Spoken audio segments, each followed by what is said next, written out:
पागल होना भी जरूरी है जिंदगी में। पागल होना भी जरूरी है जिंदगी में। समझदार लोग कहाँ खुलकर हंसते हैं। समझदार लोग कहाँ खुलकर हंसते हैं। उसने दिल तोड़ा है, हम रिकॉर्ड तोड़ेंगे। उसने दिल तोड़ा है, हम रिकॉर्ड तोड़ेंगे।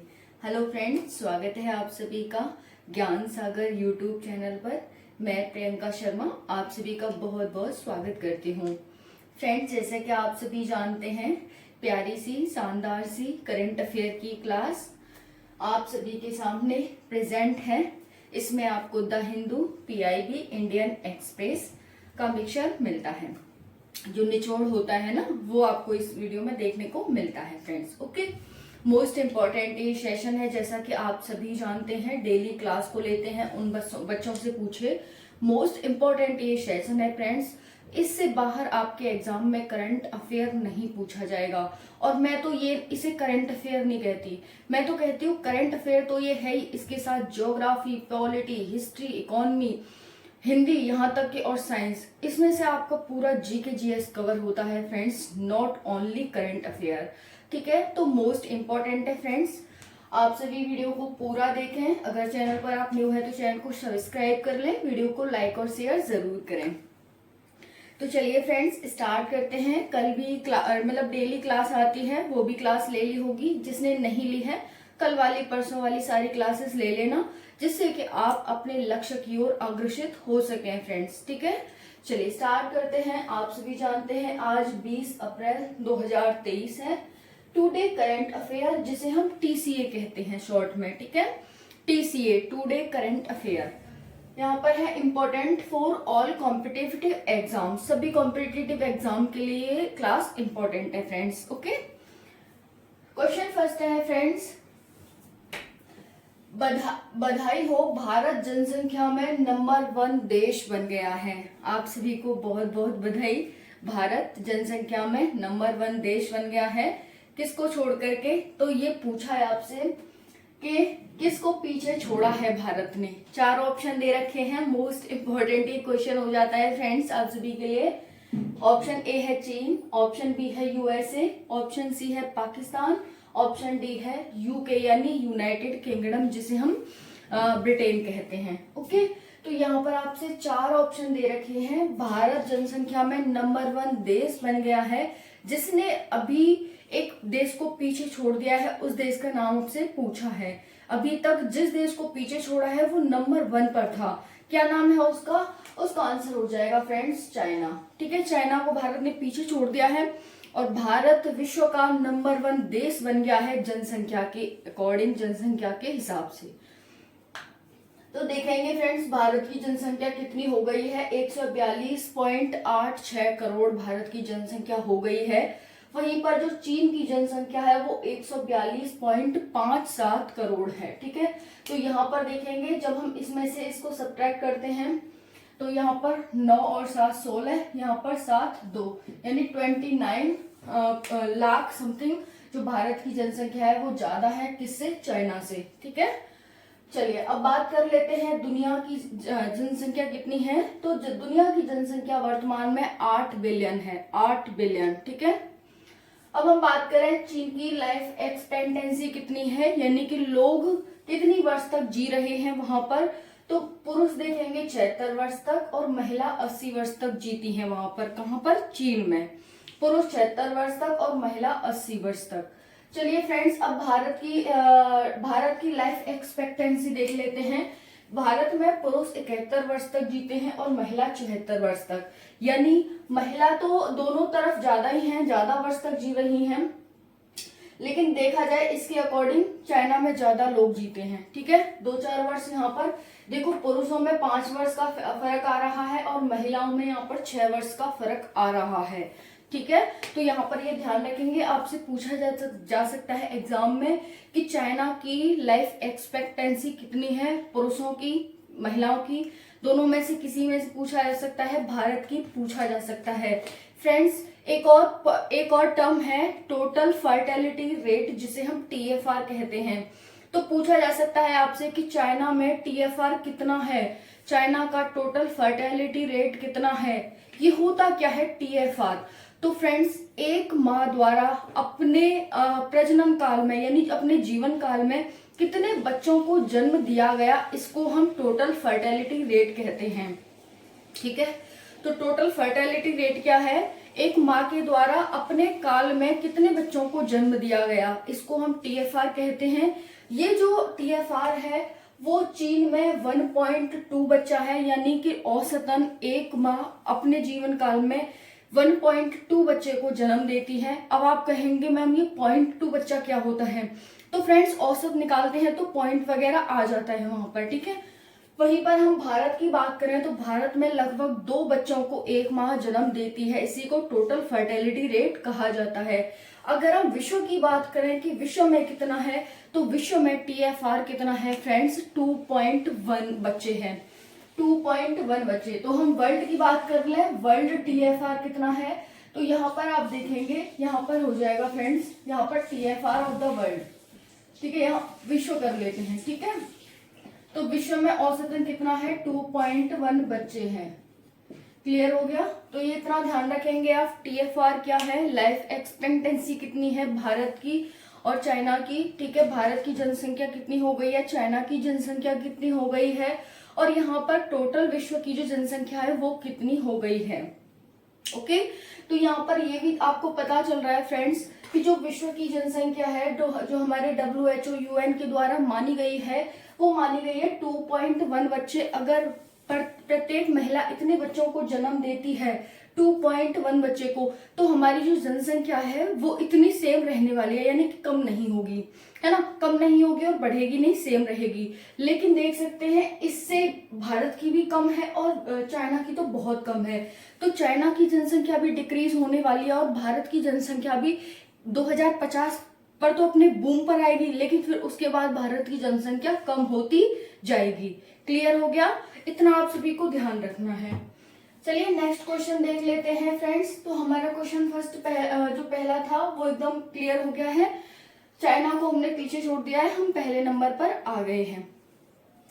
क्वेश्चन सेकंड है, हाल ही में इंटरनेशनल बिग कैट्स अलायंस का संस्थापक सदस्य बन गया है। किसका? इंटरनेशनल बिग कैट्स अलायंस का संस्थापक सदस्य बन गया है।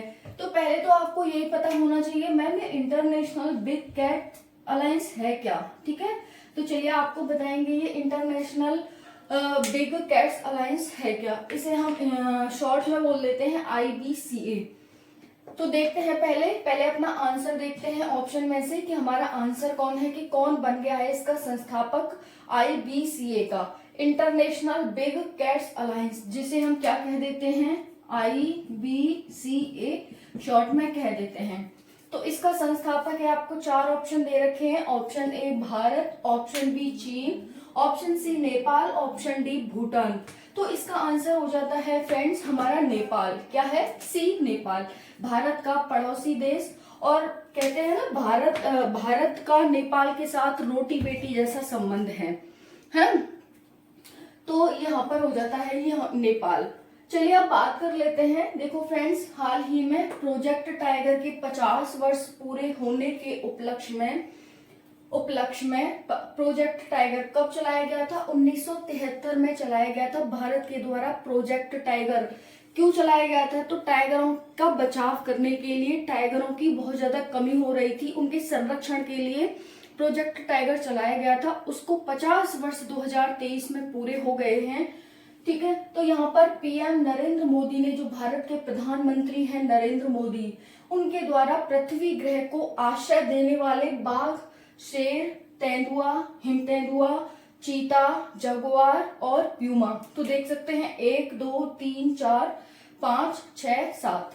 ठीक है, तो ये 7 बड़ी बिल्लियों के संरक्षण के लिए अंतरराष्ट्रीय बिग कैट अलायंस क्या है, यहाँ पर देख सकते हैं, ये है इसका फुल नेम, की शुरुआत की है। किसके द्वारा? प्रधानमंत्री के द्वारा। फ्रेंड्स, 7 बड़ी बिल्लियों को बचाने के लिए। अब कहेंगे मैम ये जो यहाँ पर प्यूमा है, जगुआर है, चीता है, इन्हें बिल्ली क्यों कह रही हो आप? तो ये बिल्ली की ही प्रजातियां हैं। एग्जामिनर आपसे पूछ ले तो आप ध्यान रखना कि इनमें से पूछ सकता है, क्योंकि ये चर्चा में है, करंट में है, आप पढ़ रहे हैं, तो एग्जामिनर आपसे पूछ सकता है कि ये किसकी प्रजातियां हैं। ठीक है, 2-4 ऑप्शन दे देगा और आपसे पूछ लेगा। तो आप ध्यान रखेंगे ये जो 7 नाम मैंने बताए हैं ये सब बिल्ली की प्रजातियां हैं और इनके संरक्षण के लिए ही इन्हें मतलब क्या बताया है कि ये पृथ्वी ग्रह को आश्रय देने वाले जीव हैं, ऐसा प्रधानमंत्री मोदी के द्वारा कहा गया है।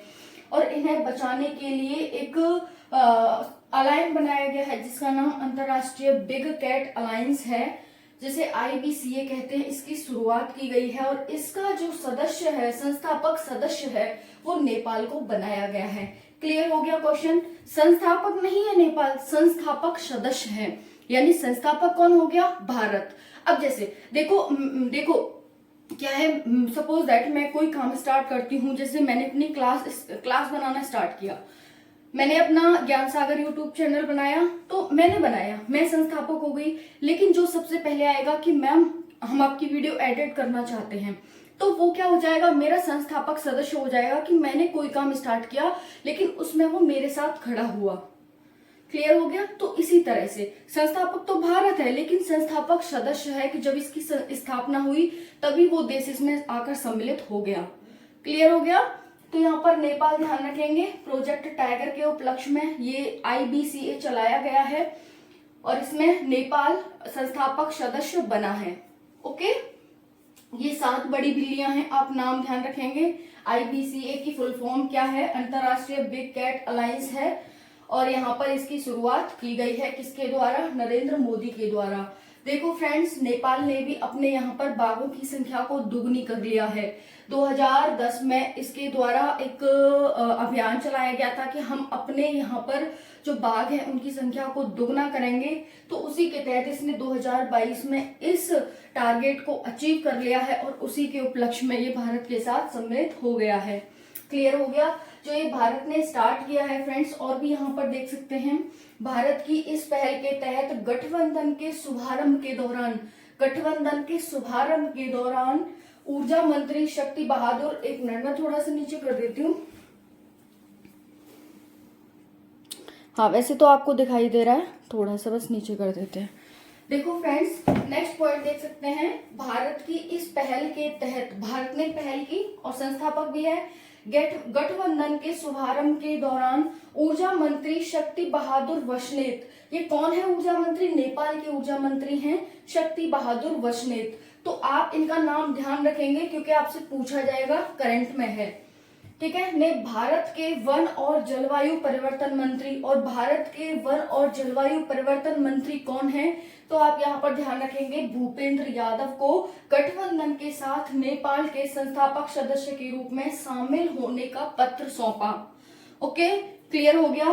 क्या कह रहा है कि भारत की इस पहल के तहत गठबंधन के शुभारंभ के दौरान ऊर्जा मंत्री शक्ति बहादुर वशनेत ने भारत के वन और जलवायु परिवर्तन मंत्री भूपेंद्र यादव को गठबंधन के साथ नेपाल के संस्थापक सदस्य के रूप में शामिल होने का पत्र सौंपा। ओके, क्लियर हो गया फ्रेंड्स? जो ये परियोजना, जो ये अलायंस बनाया गया है भारत के द्वारा, $100 बिलियन के साथ बनाया गया है और ये जो अलायंस बनाया गया ये 5 वर्ष तक कार्य करेगा।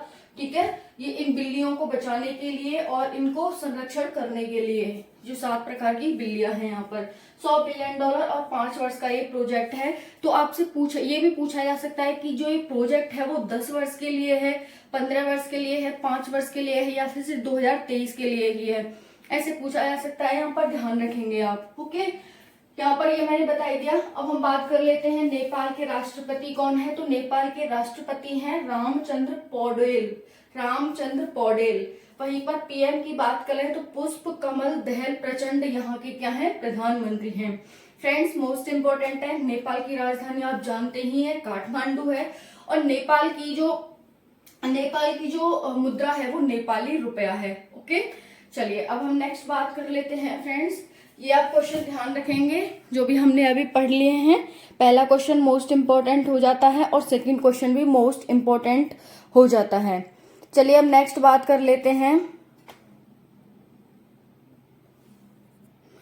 हाल ही में निम्न में से किस देश ने, क्या कह रहा है? हाल ही में निम्न में से किस देश ने स्पेस एक्स रॉकेट के द्वारा अपना पहला परिचालन उपग्रह, यहां तक तो आप समझ गए होंगे कि हाल ही में निम्न में से किस देश ने स्पेस एक्स रॉकेट के द्वारा अपना पहला परिचालन उपग्रह, जिसे हम ऑपरेशनल सैटेलाइट कहते हैं, अंतरिक्ष में लॉन्च किया है। ऑपरेशनल का मतलब होता है ऐसा सैटेलाइट जो कुछ काम करने गया हो वहां पर, उसे हम कहते हैं ऑपरेशनल सैटेलाइट।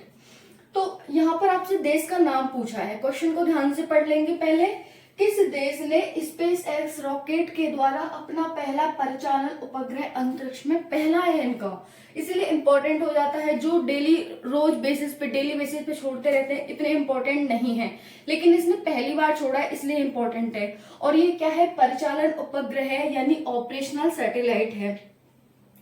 तो आपको 4 ऑप्शन दे रखे हैं, इसका आंसर क्या हो जाएगा? Option A Nepal, option B Bharat, option C USA, option D Kenya. तो इसका आंसर फ्रेंड्स केन्या हो जाएगा, option number D Kenya. Kenya के द्वारा हाल ही में पहला परिचालन उपग्रह अंतरिक्ष में लॉन्च किया गया है। किसकी सहायता से? तो स्पेस एक्स रॉकेट की सहायता से। अब चलो हम केन्या के बारे में भी देखेंगे, हम स्पेस एक्स रॉकेट के बारे में भी देखेंगे, यानी स्पेस एक्स के बारे में भी देखेंगे।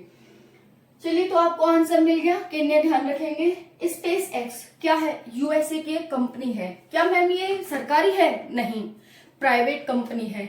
एलन मस्क इस कंपनी को रन करते हैं, एलन मस्क इस कंपनी के संस्थापक हैं। ये एक प्राइवेट कंपनी है, लेकिन ये जो कंपनी है ना, वो अंतरिक्ष के लिए कार्य करती है। एक कार्य नहीं करती, बहुत सारे कार्य करती है। स्पेस एक्स कंपनी है यूएसए की, और ये यूएसए में किसकी है? एलन मस्क की, जो कि एक प्राइवेट कंपनी है, एक प्राइवेट व्यक्ति के द्वारा रन की जाती है। परिचालन उपग्रह क्या होते हैं? ऐसे उपग्रह जो पृथ्वी का अवलोकन करें, पृथ्वी का ऑब्जर्वेशन करें, पृथ्वी पर कुछ देखें, यानी कि पृथ्वी पर वो अपनी नजर रखें, उसी को हम परिचालन उपग्रह कहते हैं। ओके, तो यहाँ पर परिचालन उपग्रह क्या होता है? पृथ्वी अवलोकन या ऑब्जर्वेशनल उपग्रह को हम परिचालन उपग्रह कहते हैं। तुर्की, केन्या सहित अन्य देशों के 50 पेलोडों को इसके साथ यहाँ पर लॉन्च किया। ठीक है, तो यहाँ पर ध्यान रखेंगे, तुर्की और केन्या सहित अन्य देशों के भी 50 पेलोडों को इसने यहाँ पर लॉन्च किया। 1970 में केन्या द्वारा छोड़ा गया पहला उपग्रह, 1970 में इसने पहला उपग्रह छोड़ा था, जो कि खगोल विज्ञान के लिए था, पृथ्वी के लिए नहीं था। ये कोई परिचालन उपग्रह नहीं था, बल्कि ये किसके लिए था? ये खगोल विज्ञान का अध्ययन था।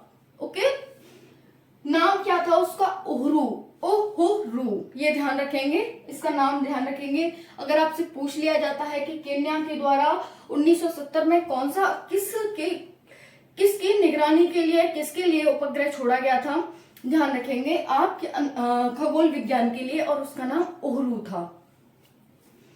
देखो, अब हम बात कर लेते हैं केन्या के बारे में। तो केन्या अफ्रीकी देश है, जो कि अफ्रीका के पूर्व में स्थित है। एक अफ्रीकी देश है, अफ्रीका के पूर्व में स्थित है। पूर्व कौन सा है? मैंने आपको बताया था कि जब भी हम ऐसे खड़े रहते हैं, ऐसे खड़े हो जाएं, तो जो हमारा ये वाला हाथ है, ये पूर्व, ये पश्चिम, ये उत्तर और ये दक्षिण। सर हमारा उत्तर की साइड, पैर हमारे दक्षिण की साइड। ऐसे खड़े हो जाएं तो ये पूर्व हो गया, ऐसे खड़े हो जाएं तो ये, ऐसे खड़े हो जाएं तो ये। क्योंकि फ्रेंड्स कभी भी हम स्थिर नहीं रहते। जब भी हम एग्जाम लिखते हैं, एग्जाम में हमसे क्वेश्चन पूछता है एग्जामिनर, रमेश पूरब से अपने स्कूल की तरफ चलता है, तो कभी तो आपका क्लासरूम ऐसे हो सकता है एग्जाम में, कभी ऐसे हो सकता है आप किसी तरह से बैठे हो। तो क्या आप बार बार एक ही डायरेक्शन को कि भाई मैं खड़े होके देखता हूं मैं किधर हूं, है ना, नहीं देखोगे ना। तो एक फिक्स कर दिया कि भाई जैसे भी आप बैठे होगे, आपके राइट हैंड की साइड पूरब होगा, आपके लेफ्ट हैंड की साइड पश्चिम, आपके सर की साइड उत्तर और आपके पैरों की साइड दक्षिण होगा। इसी को मान करके आप सारे कार्य करेंगे। तो एग्जाम में ये भी आपके लिए मोस्ट इंपोर्टेंट एक ट्रिक हो गई। अगर आपको नहीं पता था तो एक वरदान साबित होने वाली है आपके लिए एग्जाम को क्वालिफाई करने के लिए। ठीक है, जो टाइम एंड डिस्टेंस के क्वेश्चन आते हैं और जो आपके डिस्टेंस के क्वेश्चन आते हैं और दिशाओं के क्वेश्चन आते हैं, उसमें मोस्ट इंपॉर्टेंट होता है ये। चलिए, तो अफ्रीकी देश है, पूर्व में स्थित है, राजधानी इसकी नैरोबी है। केन्या की भाषा स्वाहिली है। भाषा क्या है? क्योंकि देखो अपनी मुद्रा, राजधानी, भाषा, इन सब से क्वेश्चन पूछता है एग्जामिनर। तो यहाँ से भाषा हो जाएगी स्वाहिली, इसकी राष्ट्रीय भाषा है। राष्ट्रपति विलियम रूटो केन्या के राष्ट्रपति हो जाएंगे। मुद्रा केन्याई शिलिंग हो जाएगी। मुद्रा क्या है? केन्याई शिलिंग। तो यहाँ पर ऐसा कुछ भी नहीं है, अब ऐसा कुछ नहीं छूटा जो अब आपसे एग्जामिनर पूछेगा, जो भी पूछेगा यहीं से पूछेगा। क्लियर? सब कुछ आ गया आपके पास। अब स्पेस एक्स के बारे में जान लेते हैं। स्पेस, इसे फुल नेम क्या है इसका? Space exploration technologies corps. Space exploration technologies Corp, इसे फुल फॉर्म है स्पेस एक्स की। काम क्या है फ्रेंड्स इसका? तो अंतरिक्ष यान निर्माता कंपनी है, एक लॉन्चर कंपनी है और उपग्रह संचार कंपनी है। उपग्रह संचार क्या होता है? Communicational satellite. आपके घर में टीवी चल रही है, आपके फोन में नेटवर्क आ रहे हैं, बात हो रही है, आप यहाँ बैठे हो, आप दिल्ली में बैठे हो, आप बंबई में, तमिलनाडु में, चेन्नई में, कहीं भी बात कर रहे हो, कैसे कर रहे हो? तो ये कम्युनिकेशन सैटेलाइट से ही पॉसिबल है, अदरवाइज ऐसा पॉसिबल नहीं था। तो ये सारे कार्य करता है कि यानों को निर्माण करता है, लॉन्च भी करता है और उपग्रह संचार कंपनी की तरह ये कार्य भी करता है। इसका हेडक्वार्टर कहाँ है? तो हॉथोर्न में इसका हेडक्वार्टर है, कैलिफोर्निया यानी यूएसए, हॉथोर्न, ध्यान रखेंगे। फिर स्थापना कब हुई थी इसकी स्थापना 14 मार्च 2002 को हुई थी एलन मस्क के द्वारा। तो देख सकते हैं 2002 में कंपनी कितनी ज्यादा ग्रो करी है कि 2002 से 2012, 12 से 22, सिर्फ इसे 20 साल हुई है स्थापना को, और देख सकते हैं अंतरिक्ष में पहुंच गई। यहाँ तक कि उसकी जो नासा है वो भी वो काम नहीं कर पा रही जो ये काम कर रही है स्पेस एक्स। ठीक है, तो अमेरिका की जो सरकारी कंपनी है अंतरिक्ष के लिए जो कार्य करती है उसे नासा कहते हैं, लेकिन स्पेस एक्स एक व्यक्ति के द्वारा रन की जाती है जिसका नाम एलन मस्क है और ये एक प्राइवेट कंपनी है। सीईओ कौन है? तो सीईओ भी एलन मस्क है इसके। चलिए अब नेक्स्ट क्वेश्चन है फ्रेंड्स, इससे तो आपको सारा कुछ एकदम क्लियर हो गया होगा। नेक्स्ट क्वेश्चन है, कौन सा देश विश्व स्तर पर घोषित अवैध पदार्थ जिसका नाम कैप्टागन है का सबसे बड़ा उत्पादक बन गया है? तो विश्व का कौन सा देश है जो कैप्टागन, जो कि एक ड्रग है, उसका सबसे बड़ा उत्पादक देश बन गया है? इसका आंसर हो जाएगा सीरिया। ठीक है, तो इसका आंसर क्या है? सीरिया सबसे बड़ा उत्पादक बन गया है, जो कि एक ड्रग है, अवैध रूप से इसकी तस्करी की जाती है, बेचा खरीदा जाता है और इसका क्या है, बैन भी लगा रखा है विश्व में इसने, लेकिन फिर भी उसके बाद ये इसकी तस्करी करता है। तो ये विश्व का पहला देश बन गया है सीरिया। ठीक है, एक और क्वेश्चन है आपके लिए। एक क्वेश्चन क्या है, हाल ही में नेपाल के नए विदेश मंत्री के रूप में किसे शपथ दिलाई गई है? इसका आंसर क्या हो जाएगा? तो नेपाल के देखो राष्ट्रपति क्या है, रामचंद्र पौडेल हैं। इन्होंने किसको शपथ दिलाई है? तो इनका नाम क्या है फ्रेंड्स? आप मुझे कमेंट सेशन में कमेंट करके बताना। वैसे मैं बता देती हूँ आपको, सऊद। ठीक है, तो सऊद की नियुक्ति हुई है नेपाल के विदेश मंत्री के रूप में, सऊद। चलिए, क्लास कैसी लगी कमेंट सेशन में जरूर बताना और क्लास को पूरी देखना फ्रेंड्स, ज्यादा से ज्यादा लाइक शेयर सब्सक्राइब करना। Thank you so much. जय हिंद, जय भारत।